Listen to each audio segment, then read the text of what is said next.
ଖାଇବିନି, ଆଜି ଶୀଘ୍ର ଘରକୁ ଯିବି। ଆମ ଗଛରେ ନା ଅନେକ ପିଜୁଳି ଫଳିଛି। ଚାଲ କୁନି ମୋ ସାଙ୍ଗରେ, ତୁ ବି ପିଜୁଳି ଖାଇପାରିବୁ। ସତରେ ମିକି, ତମ ଗଛରେ ପିଜୁଳି ଫଳିଛି?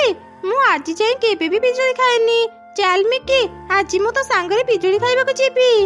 ତାପରେ କୁନି ମିକି ସାଙ୍ଗରେ ତା ଘରକୁ ଗଲା। ସେତେବେଳେ ମିକିର ବାପା ମା ପିଜୁଳି ପାଳୁଥିଲେ। ଆଣ୍ଟି, ମତେ ଗୋଟେ ପିଜୁଳି ଦିଅନ୍ତୁ ନା, ତୁମ ଗଛରେ ତ ଅନେକ ପିଜୁଳି ଫଳିଛି। ଗୋଟେ ପିଜୁଳିର ଦାମ କେତେ ଜାଣିଛୁ? ଚାଲି ଆସିଲା ମାଗଣାରେ ପିଜୁଳି ଖାଇବାକୁ। ପିଜୁଳି ଖାଇବାକୁ ଯଦି ତୋର ଏତେ ଇଚ୍ଛା, ଯା ନିଜ ବାପା ମାକୁ କହିବୁ ତୋ ପାଇଁ ପିଜୁଳି କିଣିଦେବେ। ମା, କୁନିକୁ ଏମିତି କାହିଁକି କହୁଛ? ଆମ ଗଛରେ ତ ଅନେକ ପିଜୁଳି ଫଳିଛି, ତାକୁ ଗୋଟେ ପିଜୁଳି ଖାଇବାକୁ ଦିଅ। ସେ ଆଜି ଯାଇ କେବେ ବି ପିଜୁଳି ଖାଏନି। ମୁଁ ତ ପ୍ରତ୍ୟେକ ଦିନ ପିଜୁଳି ଖାଏ। ଆଜି ମୁଁ ପିଜୁଳି ଖାଇବିନି। ମୋ ଭାଗ ପିଜୁଳି କୁନିକୁ ଦେଇଦିଅ। ମିକି, ମୁଁ ତତେ ମନା କରିଥିଲି ନା, ଏମିତି ଗରିବ ଚଢ଼େଇଙ୍କ ସହ ଖେଳିବୁନି। କୁନି ପାଇଁ ଭାରି ଦରଦ ଉଛୁଳି ପଡୁଛି ନାଇଁ? ଆଉ ଦିନେ ବି ତୁ ଏ କୁନି ସାଙ୍ଗରେ ସାଙ୍ଗ ହେବୁନି। ଆଉ କୁନି, ତୁ ପିଜୁଳି ଖାଇବାକୁ ଯଦି ଏତେ ଇଚ୍ଛା, ଯା ତୋ ମା ପାଖରୁ ଆଗ ଟଙ୍କା ଆଣିବୁ। ଟଙ୍କା ଦେଲେ ଯାଇ ମୁଁ ତତେ ପିଜୁଳି ଦେବି। ଏମିତି ଶୁଣି ମନ ଦୁଃଖରେ କୁନି ନିଜ ଘରକୁ ଫେରି ଆସିଲା। ମା, ଜାଣିଛ ମୁଁ ଆଜି ମିକି ଘରକୁ ଯାଇଥିଲି।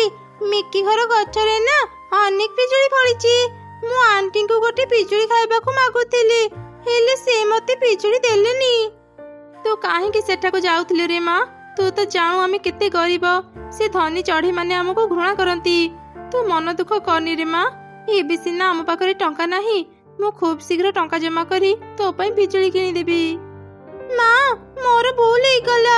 ମୁଁ ଆଉ କେବେ ବି ପିଜୁଳି ଖାଇବାକୁ ଜିଦ୍ କରିବିନି, କି ମିକି ଘରକୁ ବି ଯିବିନି।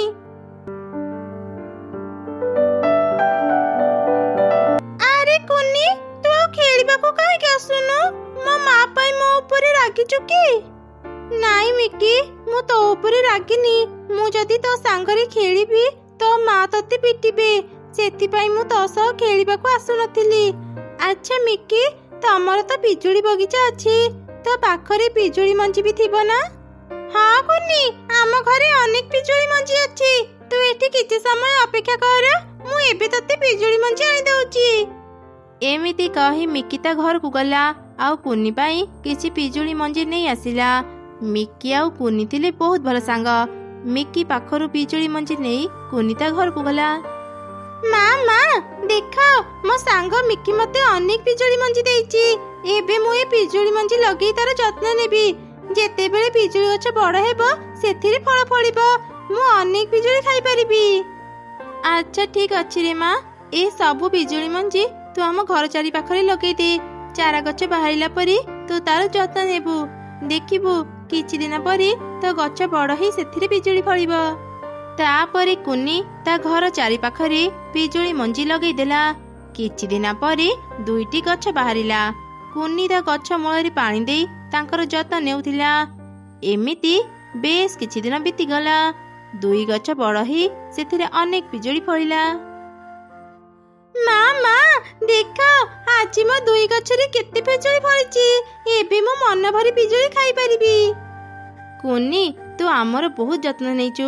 ତୋ ପାଇଁ ଆମ ଗଛରେ ଅନେକ ଫଳ ଫଳିଛି। ଏ ସବୁ ପିଜୁଳି ଆଜିଠୁ ତୋର। ତୁ ମନ ଭରି ଏବେ ପିଜୁଳି ଖାଇପାରିବୁ। ଆଉ ହଁ କୁନି, ଏ 2 ଗଛର ପିଜୁଳି କେବେ ବି ସରିବନି। ମା, ଦେଖ, ଆମ ପିଜୁଳି ଗଛ କଥା କହିପାରେ। ଆମ ପିଜୁଳି ଗଛ ଅନେକ ସୁନ୍ଦର ନା? ସେ ମୋ ସହ କଥା ହେଉଛି, ଆଉ କହୁଛି ଯେତେ ତୋଳିଲେ ବି ଆମ ପିଜୁଳି କେବେ ସରିବନି। ଆରେ ସତରେ ତ ଆମ ପିଜୁଳି ଗଛ କଥା କହୁଛି। ଇଏ ବହୁତ ଭଲ କଥା। ଏଇ ଗଛର ପିଜୁଳି ଯଦି କେବେ ସରିବନି, ଆମେ କିଛି ପିଜୁଳି ନେଇ ବଜାରରେ ବିକ୍ରି କରିପାରିବା। ପିଜୁଳି ରାଣୀ, ଆମକୁ ଏତେ ଭଲ ଉପହାର ଦେଇଥିବାରୁ ତୁମକୁ ଅନେକ ଅନେକ ଧନ୍ୟବାଦ। ତାପରେ କୁନି କିଛି ପିଜୁଳି ତୋଳି ଖାଇଲା। ତାର ମା କିଛି ପିଜୁଳି ତୋଳି ବଜାରକୁ ବିକ୍ରି କରିବା ପାଇଁ ନେଲା। ପିଜୁଳି ନିଅନ୍ତୁ ପିଜୁଳି, ମିଠା ମିଠା ପାଚିଲା ପିଜୁଳି। ମା ଚଢ଼େଇକୁ ପିଜୁଳି ବିକ୍ରି କରୁଥିବାର କାଉ ଦେଖିଲା। ସେ ତ ଅନେକ ରାଗିଗଲା। ଆରେ, ଏଇ ଗରିବ ଚଢ଼େଇ ପାଖରେ ପିଜୁଳି କିଣିବାକୁ ଟଙ୍କା ନଥିଲା, ତାହେଲେ ସେ ଏତେ ବଡ଼ ବଡ଼ ପାଚିଲା ପିଜୁଳି ପାଇଲା କୋଉଠୁ? ନିଶ୍ଚୟ ମୋ ପିଜୁଳି ଚୋରି କରିଥିବ। ମୁଁ ଶୀଘ୍ର ଘରକୁ ଯାଏ। ମିକି, ଏ ମିକି, ଶୀଘ୍ର ମୋ ପାଖକୁ ଆସେ। କଣ ହେଲା ମା? ମୋ मते काहे डाकिल? सत सत कह मिकी, तू कुनी को आम पिजुली देइचु ना?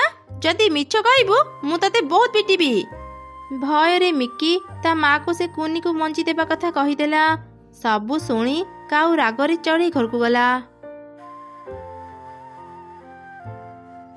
अच्छा, मोठो मंजी नहीं एमाने एठी गछ लगिचंती। मु आज एमानकर सबु पिजुली तोली नहीं जीबी। काऊ जेमिति पिजुली तोलिबाकू गला हठात से पिजुली गछटी कथा कहिला। तांको शब्द शुणी माँ चढ़ी आउ कुनी बाहर को आसिले। काऊ तू बहुत लोभी, तू कुनीर पिजुली चोरी करबाकू आसीचु। दिने तू कुनीर बहुत अपमान करी ताकू तू पिजुली न देई निज घर बाहर कर देइथलु। आउ आजी तू तार पिजुली चोरी करबाकू आसीचु। मु तते यार शास्ति देबी। एमिति कही पिजुली गछ काऊ को करेंट शॉक देला। काऊ जंत्रणारे छटपट हेला। भारी कष्ट हेउची, मोर भूल हे गला। मो केबे भी एठको आसीबिनी। दया करी मते मारनी, मते छाड़ी दियो। पिजुली रानी, काऊ आंटी को मारनी। से मो सांग मिकीर माँ। से मरी गले मो सांग मिकी अनेक कष्ट पाइबो। दया करी तांको छाड़ी दियो। आज केवल कुनी पाई मु तते छाड़ी देली काऊ। एबे एठु चली जा, आउ दिने एठको आसीबुनी। हाँ हाँ, मु आउ दिने भी कुनीर क्षति करिबिनी। मु सत कहूची। किछि दिन परे मु अंडा देबी। हेले मो पाखरे एजाई घर नाही।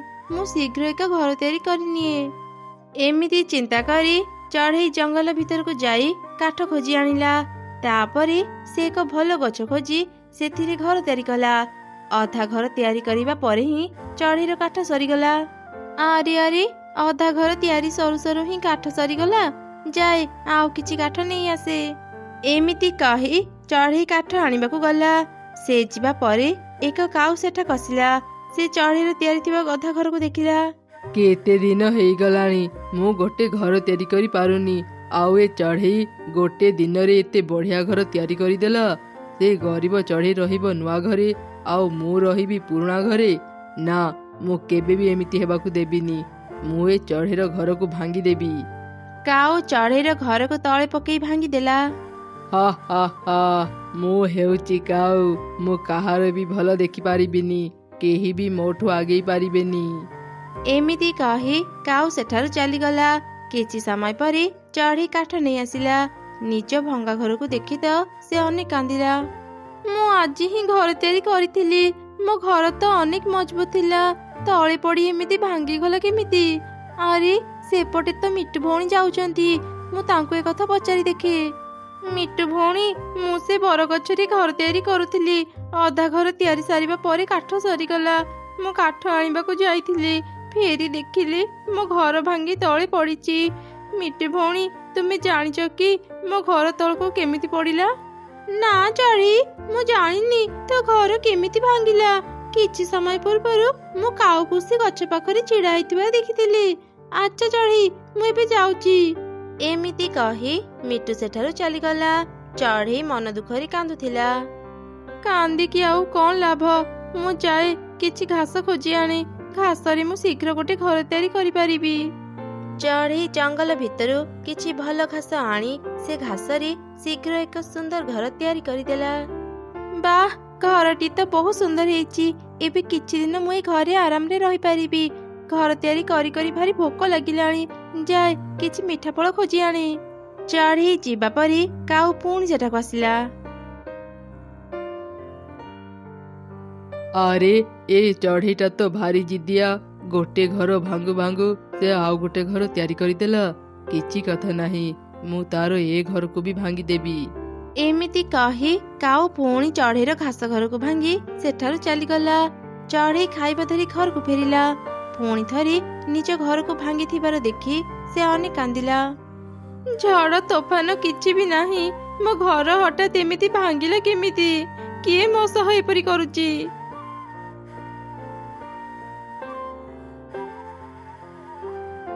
मिट्टू भौणी, मो घर को पुणी के भांगी देइची। तुमे काहाको देखिच कि? मु देखिनी चढ़ई, तो घर केमिति भांगिला? हेले हाँ, मु तो घर पाखरे काऊ को देखिथिली। निश्चय से काऊ ही मो घर भांगी थिबो। मु शीघ्र ता पाखको जाए। କାଉ ତୁ ଏଇ କାମ ଭଲ କଲୁନି। ଦୁଇ ଥର ମୁଁ କଷ୍ଟ କରି ଘର ତିଆରି କରିଥିଲି, ହେଲେ ତୁ ଭାଙ୍ଗିଦେଲୁ। ମୁଁ ତତେ ଛାଡ଼ିବିନି। ମୁଁ ଆଜି ମୁଖିଆଙ୍କ ପାଖରେ ତୋ ନାଁରେ ଅଭିଯୋଗ ଦେବି।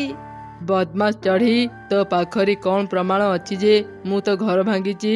ପ୍ରମାଣ ବିନା ମୁଖିଆ ମୋର କିଛି କ୍ଷତି କରିପାରିବନି। ଯା, ପଳା ଏଠୁ। ଚଢ଼େଇ ମନ ଦୁଃଖରେ କାଉ ଘରୁ ଚାଲି ଆସିଲା। ସେ କାନ୍ଦି କାନ୍ଦି ଆଗକୁ ଯାଉଥିଲା। ହଠାତ୍ ସେ ଏକ ଚିଲ ଛୁଆକୁ ଦେଖିଲା। ଚିଲ ଛୁଆଟି ଗଛ ଡାଳ ତଳେ ଚାପି ହୋଇ ସାହାଯ୍ୟ ପାଇଁ ଚିତ୍କାର କରୁଥିଲା। ଚଢ଼େଇ ଚିଲ ଛୁଆକୁ ସେ ଗଛ ଡାଳ ତଳୁ ବାହାର କଲା। ଆରେ ଛୋଟ ଛୁଆ, ତୁ ଘରେ ନ ରହି ଏଠି କ'ଣ କରୁଥିଲୁ? ଚଢ଼େଇ ଆଣ୍ଟି, ମୋ ମା ଖାଇବା ଆଣିବା ପାଇଁ ବାହାରକୁ ଯାଇଛନ୍ତି। ମତେ ଘରେ ଏକୁଟିଆ ରହିବାକୁ ଜମା ଭଲ ଲାଗିଲାନି। ମୁଁ ଖେଳିବା ପାଇଁ ବାହାରକୁ ଆସିଥିଲି, ସେତେବେଳେ ଏ ଗଛର ଡାଳ ଖସି ମୋ ଉପରେ ପଡ଼ିଗଲା। ମୁଁ ଅନେକ ଚେଷ୍ଟା କଲି, ହେଲେ ବାହାରି ପାରିଲିନି। ଆରେ ଚିଲ ଛୁଆ, ତୋ ଘର କୋଉଠି? ଚାଲେ, ମୁଁ ତତେ ନେଇ ତୋ ଘରେ ଛାଡ଼ିଦେବି। ମା ନ ଆସିବା ଯାଏଁ ତୁ ଆଉ ଘରୁ ଏକା ବାହାରିବୁନି। ତାପରେ ଚିଲ ଛୁଆ ଚଢ଼େଇକୁ ତା ଘରର ଠିକଣା କହିଦେଲା। ଚଢ଼େଇ ଚିଲ ଛୁଆକୁ ନେଇ ତା ଘରେ ପହଞ୍ଚେଇଦେଲା। ସେ ସେଠାରୁ ଆସିବା ସମୟରେ ମା ଚିଲ ତାକୁ ଦେଖିଲା। ଆଜି ମୁଁ ଖାଇବା ନ ପାଇବାରୁ ଖାଲି ହାତରେ ଘରକୁ ଫେରୁଥିଲି, ହେଲେ ମୁଁ ମୋ ଘର ପାଖରେ ହିଁ ଖାଇବା ପାଇଗଲି। ମୋ ଝିଅ ଏଇ ଚଢ଼େଇକୁ ଦେଖିଲେ ଅନେକ ଖୁସି ହେଇଯିବ। ମୁଁ ଆଉ ମୋ ଝିଅ ଆଜି ମଜା କରି ଏ ଚଢ଼େଇକୁ ଖାଇବୁ। ନା ନା, ମତେ ମାରନି, ମତେ ଛାଡ଼ିଦିଅ। ଚିଲ ଚଢ଼େଇର କିଛି କଥା ନ ଶୁଣି ତାକୁ ନେଇ ଘରକୁ ଗଲା। ଆରେ ଝିଅ, ଆଜି ମୁଁ ଗୋଟେ ଚଢ଼େଇ ଧରି ଆଣିଛି। ଏବେ ଆମେ ମା ଝିଅ ମଜା କରି ଏ ଚଢ଼େଇକୁ ଖାଇବା। ନା ମା, ତୁମେ ଏ ଚଢ଼େଇ ଆଣ୍ଟିକୁ ଖାଅନି। ସେ ଆଜି ମୋର ଜୀବନ ବଞ୍ଚେଇଛନ୍ତି। ଏମିତି ଚିଲ ଛୁଆ ତା ମାକୁ ସବୁ ଘଟଣା କହିଲା। ସବୁ ଶୁଣି ଚିଲ ଆଖିରେ ଲୁହ ଆସିଗଲା। ଚଢ଼େଇ, ତୁ ମତେ କ୍ଷମା କରିଦେ। ତୁ ମୋ ଝିଅର ଜୀବନ ବଞ୍ଚେଇଛୁ, ଆଉ ମୁଁ ତ ଜୀବନ ନେବାକୁ ଚାହୁଁଥିଲି। ମୁଁ ଏମିତି କାମ ଆଉ କେବେ କରିବିନି। ଚଢ଼େଇ, ଯଦି ତୋର କିଛି ସମସ୍ୟା ଥାଏ ମତେ କହ, ମୁଁ ତୋର ସବୁ ସମସ୍ୟା ଦୂର କରିଦେବି। ତାପରେ ଚଢ଼େଇ ଚିଲକୁ ସବୁ କଥା କହିଲା। ଚିନ୍ତା କରନି ଚଢ଼େଇ, ମୁଁ ତ ରହିବାର ବ୍ୟବସ୍ଥା କରିଦେବି। ନଦୀ ପାଖରେ ଏକ ସପୁରି ଘର ଅଛି। ଆଗରୁ ମୁଁ ସେ ଘରେ ରହୁଥିଲି। ମୋ ଝିଅ ଛୋଟ ହେଇଥିବାରୁ ମୁଁ ଏ ଜଙ୍ଗଲ ଭିତରେ ଆସି ରହିଲି। ଚଢ଼େଇ, ତୁ ଆଜିଠୁ ସେ ସପୁରି ଘରେ ରହିବୁ। ଚାଲ, ମୁଁ ତତେ ସେ ଘର ଦେଖେଇଦେବି। ତାପରେ ଚିଲ ଚଢ଼େଇକୁ ନେଇ ତା ସପୁରି ଘର ଦେଖିଲା। ଚଢ଼େଇ, ଆଜିଠୁ ଏ ଘର ତୋର। ଯା, ଘର ଭିତରକୁ ଯିବୁ। ଯଦି କେବେ କିଛି ଅସୁବିଧା ହୁଏ ମତେ କହିବୁ, ମୁଁ ତତେ ନିଶ୍ଚୟ ସାହାଯ୍ୟ କରିବି। ଏମିତି କହି ଚିଲ ତା ଝିଅକୁ ନେଇ ସେଠାରୁ ଚାଲିଗଲା। ଚଢ଼େଇ ଖୁସିରେ ସେ ସପୁରି ଘରେ ରହିଲା। ଏହିପରି ବେଶ କିଛି ଦିନ ବିତିଗଲା। ଚଢ଼େଇ 2ଟି ଅଣ୍ଡା ଦେଲା। ଦିନେ ସେ ଖାଇବା ଖୋଜିବା ପାଇଁ ବାହାରକୁ ଯାଇଥିଲା। ସେତେବେଳେ କାଉ ତାକୁ ଦେଖିଲା। ଏ ଚଢ଼େଇ ଏଠି ଏତେ ସୁନ୍ଦର ଗୋଟେ ସପୁରି ଘର ତିଆରି କରିଛି। ମୁଁ ଆଜି ତା ଘର ଭାଙ୍ଗିବିନି। ମୁଁ ଆଜିଠୁ ଏ ସପୁରି ଘରେ ରହିବି। ଏମିତି କହି କାଉ ସେ ସପୁରି ଘର ଭିତରକୁ ଯାଇ କବାଟ ବନ୍ଦ କରିଦେଲା। କିଛି ସମୟ ପରେ ମା ଚଢ଼େଇ ଖାଇବା ଧରି ଘରକୁ ଆସିଲା। ଏ କ'ଣ କାଉ, ତୁ ମୋ ଘର ଭିତରେ କ'ଣ କରୁଛୁ? ବାହାରି ଆସ ମୋ ଘରୁ। ଘରେ ମୋର 2ଟି ଅଣ୍ଡା ଅଛି। ଶୀଘ୍ର ବାହାରିଆ, ନହେଲେ ମୁଁ ତତେ ଜମା ବି ଛାଡ଼ିବିନି। ଏ ବଦମାସ ଚଢ଼େଇ, ନିଜ ଅଣ୍ଡା ଧରି ଏଠୁ ଚାଲିଯା। ଆଜିଠୁ ଏ ଘରେ ମୁଁ ରହିବି। ବେଶୀ ବିରକ୍ତ କରିବୁ ତ ମୁଁ ତ ଅଣ୍ଡା ଭାଙ୍ଗିଦେବି, ବୁଝିଲୁ? ମୋ ପରିଶ୍ରମର 2ଟି ଘର ଭାଙ୍ଗିଲା ପରେ ବି ତୋ ମନକୁ ଶାନ୍ତି ମିଳିଲାନି? ତୁ ପୁଣି ଆସି ଏ ଘରକୁ କବ୍ଜା କରିବାକୁ ଚାହୁଁଛୁ? ତୁ ଖାଲି ଅପେକ୍ଷା କର, ଦେଖ ମୁଁ ତୋ ସହ କ'ଣ କରୁଛି। ତାପରେ ଚଢ଼େଇ ଶୀଘ୍ର ଗଲା ଚିଲ ପାଖକୁ, ଆଉ ତାକୁ ସବୁ ଘଟଣା କହିଲା। ସବୁ ଶୁଣି ଚିଲ ଅନେକ ରାଗିଗଲା। ତୁ ଚିନ୍ତା କରନି ଚଢ଼େଇ, ମୁଁ ସେ କାଉକୁ ଉଚିତ ଶିକ୍ଷା ଦେବି। ତାର ଏତେ ସାହସ, ସେ ମୋ ଘରକୁ କବ୍ଜା କରିବାକୁ ଚାହୁଁଛି। ଚାଲ, ଏବେ ଯିବା ସେ କାଉ ପାଖକୁ। ତାପରେ ଚିଲ ଆଉ ଚଢ଼େଇ କାଉ ପାଖକୁ ଗଲେ। ବଦମାସ କାଉ, ତୋର ସାହସ କେମିତି ହେଲା ମୋ ବିନା ଅନୁମତିରେ ମୋ ଘରେ ଆସି ରହିବା ପାଇଁ? ଏବେ ମୁଁ ତ କଥା ବୁଝୁଛି। କାଉ କିଛି ବୁଝିବା ପୂର୍ବରୁ ଚିଲ ତାକୁ ପିଟି ପିଟି ଘରୁ ବାହାର କରିଦେଲା। କାଉ ଭୟରେ ସେ ଜାଗା ଛାଡ଼ି ଅନେକ ଦୂରକୁ ଚାଲିଗଲା। ସେବେଠାରୁ ଚଢ଼େଇର ଆଉ ଚିନ୍ତା ରହିଲାନି। ସେ ଖୁସିରେ ସେ ସପୁରି ଘରେ ରହିଲା।